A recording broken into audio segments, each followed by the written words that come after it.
Alors bonjour à tous, j'espère que vous allez bien. On se retrouve aujourd'hui pour parler des différences entre iOS et Android pour un développeur Flutter. En fait, je vous parle en permanence des convergences, quand on regarde ici les écosystèmes que sont du coup Android et puis iOS avec les gros acteurs derrière de Apple et de Google. Donc on parle beaucoup des convergences et notamment ces convergences, elles sont possibles grâce à des outils comme Flutter. Mais je voulais aussi revenir sur certains points, il n'y en a pas 36, certains points, je vais vous en donner 3 aujourd'hui, qui sont clés et qui sont absolument à connaître lorsque vous vous lancez dans du développement mobile. Ça va être des différences en termes de business, de rentabilité, d'écosystème et justement en termes de règles, à se dire est-ce que je vais être capable de publier mon projet sur iOS ou sur Android, et enfin les quelques petites spécificités qui sont liées du coup vraiment à l'écosystème en question. Alors la première chose pour moi qu'il faut absolument avoir en tête, ça concerne en fait plus précisément ici juste les règles des stores en fait d'applications et la philosophie derrière en fait les sociétés d'Apple et de Google. Ici, on va parler du coup de l'App Store d'Apple, et donc que, effectivement, cet App Store-là, il est plus sûr que celui d'Android, et il est un peu plus haut de gamme. On va revenir un peu sur cette définition ici du haut de gamme, mais en fait, Apple va être beaucoup plus exigeant en fait sur la qualité de votre application que ne va l'être en fait Android. Donc Android, on est un petit peu sur... Voilà, on est resté sur la tendance entre, par exemple, quand on comparait Mac et quand on comparait Windows et PC Windows, et bien là c'est un peu la même chose, la même philosophie que Google a repris avec Android, c'est-à-dire que Google, c'est ouvert, c'est pas trop compliqué, c'est pas cher. Par exemple, la licence de développeur Android, elle vous coûte 25$ et vous y avez accès à vie. La licence Android pour publier, pour avoir le droit de publier une application sur iOS et sur l'App Store, c'est 99$ à renouveler chaque année. Donc déjà, c'est plus cher.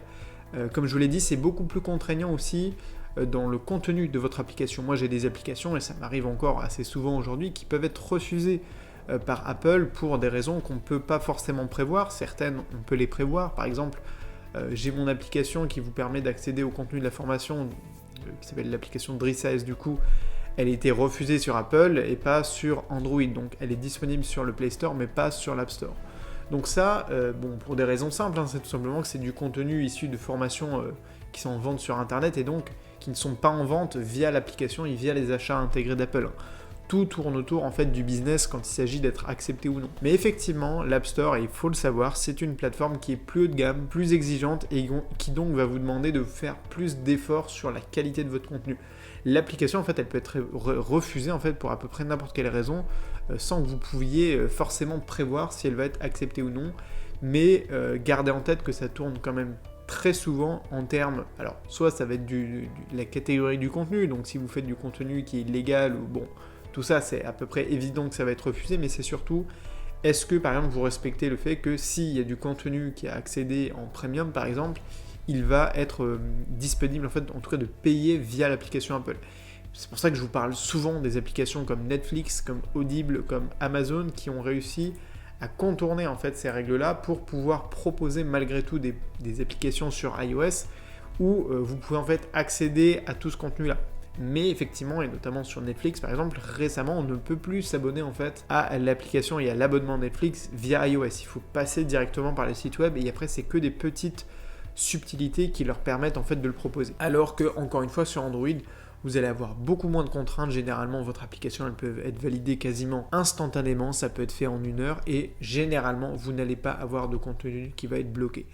Ça peut arriver. Moi, par exemple, j'ai eu une application qui a été bloquée finalement, mais au bout de plusieurs mois d'apparition sur les stores. C'était mon application sur le Miracle Morning, tout simplement parce que dans les miniatures de mon application, j'utilisais une photo du livre de Hal Elrod, et donc sur le Miracle Morning, et donc c'est la société carrément de Hal Elrod qui a fait un message en fait à Google et au Play Store pour faire retirer mon application.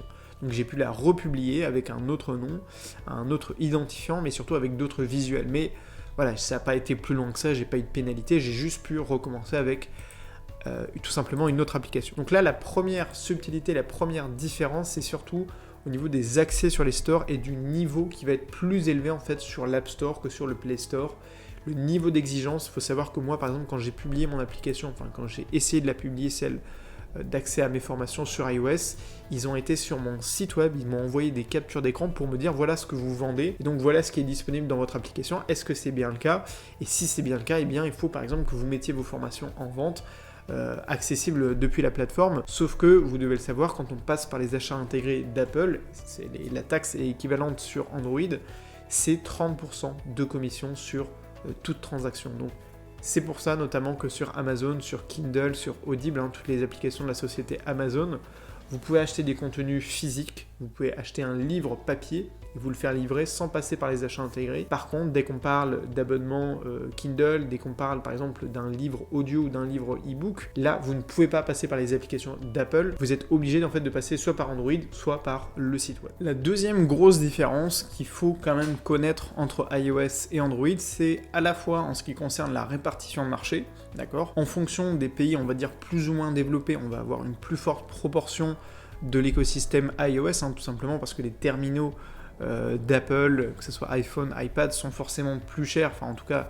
ne sont que dans des produits plutôt haut de gamme, alors que sur Android on a toutes les gammes qui existent, on a du très haut de gamme avec les Samsung, etc., les gammes assez chères, équivalent à celles d'Apple, mais on a aussi vraiment du entrée de gamme et du smartphone vraiment pour tout le monde et à des prix vraiment parfois qui sont imbattables. Ça va justifier du coup le fait, expliquer surtout le fait que par exemple dans des pays comme en Inde, comme en Afrique, comme en Amérique latine, etc., on va avoir une immense proportion en fait de Android, et que sur des marchés, par exemple en Europe, on est un petit peu entre les deux, mais par exemple le plus important c'est par exemple aux États-Unis, et ici on le voit au Japon, on a une proportion de iOS qui est supérieure en fait à 50%, ce qui est unique dans le monde. Ce qui fait que on a un autre phénomène, c'est ce qui concerne la rentabilité en fait des applications qui sont proposées sur les stores.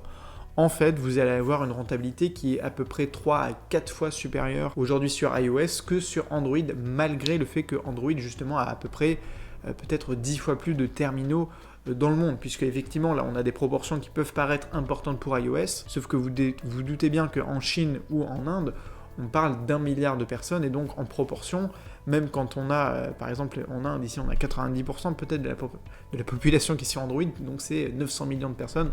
Bon, bien sûr tout le monde n'a pas un smartphone, mais c'est énorme en termes de nombre de terminaux. Donc Android est vraiment imbattable en termes de volume. Par contre, iOS, encore une fois, est meilleur sur la qualité, à la fois, comme je vous l'ai dit, des applications, mais aussi de la monétisation des applications. On peut expliquer ça par plein de facteurs. C'est vrai que bon, le premier, la première chose qu'on pourrait, qui est logique, c'est de dire qu'à partir du moment où vous êtes capable de payer forcément un smartphone, je sais pas, en moyenne 1000 €, ce qui est le prix en moyenne des smartphones Apple d'aujourd'hui, c'est un peu moins, un peu plus, mais c'est quasiment 1000 €, eh bien vous avez les moyens de vous payer soit des petits achats intégrés, soit des abonnements, etc., qui sont proposés dans les applications. Mais c'est un peu plus que ça, puisque sur Android aussi, on a des gens forcément qui ont un pouvoir d'achat élevé. C'est surtout dans la création de l'écosystème qui, en tout cas pour Apple, est plus sécurisé, en tout cas est plus rassurant pour les utilisateurs. Et surtout, et moi, ce qui fait que personnellement, moi par exemple, je vais vous dire que quand je fais des achats intégrés, c'est quasiment exclusivement sur iOS, bien que j'ai les deux et que j'ai possédé par le passé les deux, c'est que je sais que sur iOS, en tout cas c'est ce que je me dis dans ma tête, c'est que je vais pouvoir le réutiliser à l'avenir, parce que je vais rester sur la plateforme, et donc si je prends une tablette, eh bien je vais m'en servir. Si j'ai un iPad, si j'ai par exemple un iPhone, je prends un petit achat intégré, ça va être rentable parce que je vais pouvoir le maintenir au fil du temps. Est-ce que c'est moins le cas pour Android? Je sais pas. Mais ça explique notamment le fait que sur Android, eh bien, on a tout simplement moins de rentabilité au niveau des applications. C'est-à-dire que sur les applications Android, vous allez pouvoir comparer certains types d'applications, eh bien, on va fonctionner plutôt sur la publicité, sur le premium, enfin sur le freemium justement, sur le côté gratuit, alors que, eh bien, tout simplement sur iOS, on va pouvoir plus facilement monétiser, proposer des petits achats. Et il y a des statistiques, là je vous ai repris un seul graphique, mais notamment en termes de rentabilité, c'est-à-dire que 50%, plus de 50% des bénéfices qui sont réalisés sur l'App Store sont réalisés en fait aux États-Unis. C'est-à-dire qu'au-delà d'être le plus gros marché iOS, alors on a ici par exemple le Japon, mais c'est le plus gros marché des consommateurs sur iOS dans le monde, et en fait c'est de très très loin le marché également où les gens vont consommer le plus sur iOS. Et ça, c'est pas juste une différence iOS-Android, c'est que les Américains, d'une manière générale, ils vont avoir plus tendance à dépenser. L'argent circule beaucoup plus aux États-Unis que dans n'importe quel pays dans le monde, et donc effectivement c'est aussi valable sur les stores et encore plus sur une plateforme comme celle d'Apple où on va dire que les achats intégrés ont vraiment été facilités et il faut le reconnaître que même si encore une fois l'idée c'est de parler des différences et des similitudes, et bien là on a le même fonctionnement pour les achats intégrés, mais celui d'iOS aujourd'hui, il faut le reconnaître, est plus performant. Encore une fois, c'est valable sur iOS et en particulier sur le marché comme celui des États-Unis. Voilà, et puis le dernier point pour moi, c'est plus ce qui concerne les petits détails qui sont propres aux versions iOS et du coup Android de votre application. Et il y en a un pour moi qui est assez amusant, mais qui est aussi à l'image, encore une fois, des stores et de la philosophie un peu derrière l'App Store et le Play Store, donc iOS et Android, par exemple, c'est les icônes. Donc sur iOS, moi ce que j'aime bien, c'est qu'on a une vraie uniformité en ce qui concerne les icônes. Donc là par exemple je suis sur l'application Netflix, voilà, j'ai le logo, et notamment quand vous développez l'application avec Flutter, c'est assez simple, vous créez une image 1024 pixels par 1024 et ensuite vous l'exportez et iOS du coup avec Flutter va vous générer toutes les versions. Donc ça c'est simple, et ce qui est pour moi bien fait, c'est que du coup après on n'a pas de problème de cohérence avec toutes les icônes qui sont disponibles, d'accord ? Avec Android par exemple, ce qu'on a, et pour moi c'est encore là où ils font pour moi des erreurs, c'est que récemment ils ont voulu imposer ce mode de gestion des icônes du coup uniformisé, parce qu'avant c'était pas imposé, donc on avait des icônes de toutes les tailles, de toutes les couleurs et de toutes les formes avec des fonds qui n'étaient pas cohérents. Et si vous regardez encore aujourd'hui sur le Play Store, vous avez plein d'applications, par exemple là vous voyez celle de la BBC, je vais avoir des incohérences au niveau de la taille et du format des icônes. Et là, pour moi, c'est des erreurs c'est de la faute du coup du Play Store et de Google, parce qu'ils sont encore pas capables de nous proposer une gestion simple en fait des icônes d'application. Alors c'est presque bon, on voit que maintenant c'est quand même bien uniformisé, mais voilà, il y en a toujours quelques-unes qui sont un peu ratées. Par exemple, on a quand même l'application de Samsung, donc c'est pas rien. On a des applications comme ça hyper connues. Par exemple, là, dans le top des meilleurs classements, on en a des applications qui sont pas bien optimisées. Alors, en ce qui concerne l'icône, donc c'est pas très grave, mais c'est pour vous dire qu'en fait, c'est ces petits détails-là qui font qu'en fait, tout simplement, aujourd'hui, l'App Store est un petit peu mieux en termes de qualité.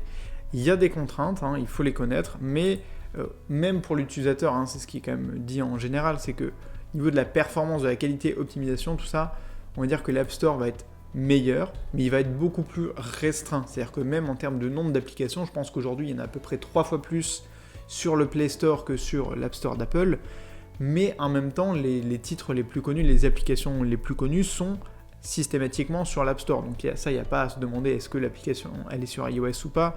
Ça n'existe quasiment plus, les cas où l'application est disponible que sur Android et pas sur iOS. Donc pour vous, en tant que développeur Flutter, l'idée c'est que vous allez être capable de développer pour les deux, ça il n'y a aucun souci, il n'y a pas de souci de cohérence ou de performance. Il n'y a pas de souci de se dire est-ce que ça va être disponible pour iOS ou pour Android. C'est plus de dire par quoi je commence et quelle est aussi ma priorité. Moi ce que je conseille, et c'est un choix qui est du coup personnel, mais c'est que ma référence en fait quand je développe, c'est pour iOS. Pourquoi ? Parce que de toute façon les exigences en fait sur iOS sont plus importantes, sont plus élevées, et aussi parce que je sais que la cible entre guillemets la plus intéressante pour tout développeur mobile, ce sont les utilisateurs iOS et ce sont également les utilisateurs par exemple aux États-Unis. Alors on s'adresse par exemple, c'est vraiment quand on fait que des achats intégrés, donc des applications de niche, etc. Mais même pour n'importe quel projet de start-up, c'est aussi valable d'une manière générale. Si vous prenez par exemple, encore une fois Netflix, vous pouvez être sûr que par exemple à peu près de la moitié des abonnés Netflix se situent aux États-Unis. Donc d'une certaine manière, c'est aussi valable en ce qui concerne les abonnements que les achats intégrés par exemple.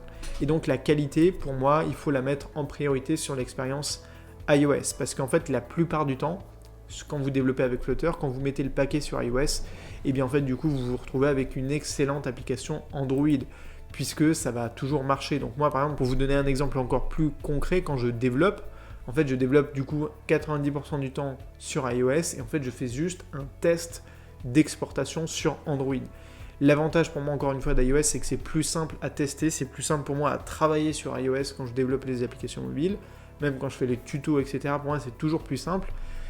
Sur Android, encore une fois, un des soucis, c'est qu'on a une telle diversité en fait des smartphones que ça peut être difficile aussi de tester les tailles d'écran, de tester les performances différentes, donc on s'y perd un peu, alors que sur iOS c'est un peu plus concentré, c'est plus ciblé, et on a vraiment les derniers modèles, etc. Donc on peut plus se dire voilà, je suis capable de faire une application performante pour l'iPhone 13 et bientôt l'iPhone à chaque fois de dernière génération, mais ça va fonctionner et on va être à la page. Sur Android, c'est facile d'être à la page, mais c'est plus compliqué d'être à la page pour, en tout cas, de faire fonctionner par exemple votre application sur les anciennes versions et sur les smartphones en fait un petit peu plus anciens. Donc voilà pour cette vidéo, c'était tout simplement pour vous rappeler quelles sont les grandes différences à connaître. Elles ne sont pas si importantes que ça quand on analyse un peu la chose, mais il faut les connaître, notamment l'accès au store d'applications, c'est quand même quelque chose à savoir et à avoir en tête, surtout quand vous développez, parce que c'est souvent un peu la mauvaise surprise d'avoir un refus sur iOS, alors qu'encore une fois sur Android c'est quasiment impossible que vous ayez un refus.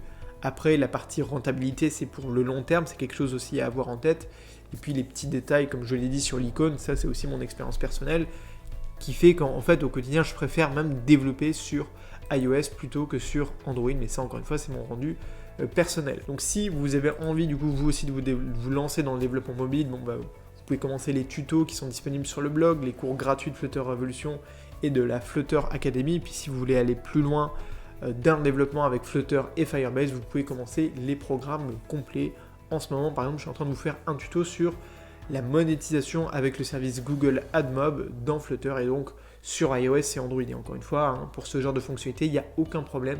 Les deux plateformes vont bien être prises en compte et prises en charge, donc il n'y a aucun souci de compatibilité. Moi je vous dis à très vite sur la chaîne YouTube et sur le blog, et surtout n'oubliez pas de rêver très grand. Allez, salut!